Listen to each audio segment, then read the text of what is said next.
Patan નગરપાલિકાએ action મોડમાં chief ઓફિસરની હાજરીમાં કર્મભૂમિ road પરથી રખડતા ઢોરોને પાંજરે પુરાયા. શહેરીજનોના જીવના જોખમ સમાન રખડતા ઢોરોને પકડી પાંજરાપોળ ખાતે ખસેડવાની કામગીરી તેજ કરાઈ. પાટણ શહેરના છેલ્લા કેટલાય સમયથી રખડતા ઢોરોનો ત્રાસ અસહ્ય રીતે વધી રહ્યો છે, જેના કારણે શહેરીજનો ત્રાહિમામ પોકારી ઉઠ્યા છે.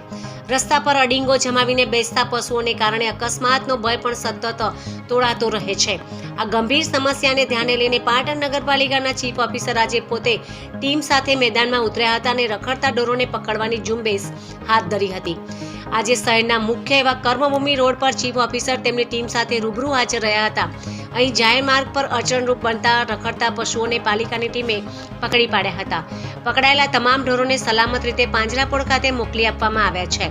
ચીફ ઓફિસરે શહેરની સ્વચ્છતા જાળવવા અને નાગરિકોની સુરક્ષા માટે આ કામગીરીને પ્રાધાન્ય આપ્યું છે. આગામી સમયમાં પણ શહેરના અન્ય વિસ્તારોમાં આ જ પ્રકારે ઝુંબેશ ચાલુ રાખવાના સંકેત આપ્યા છે. નગરપાલિકાની આ આકસ્મિક કાર્યવાહીથી પશુપાલકોમાં ફફડાટ ફેલાયો છે, જ્યારે રખડતા ઢોરોની પીડા વેઠતા શહેરીજનોએ રાહતનો શ્વાસ લીધો છે.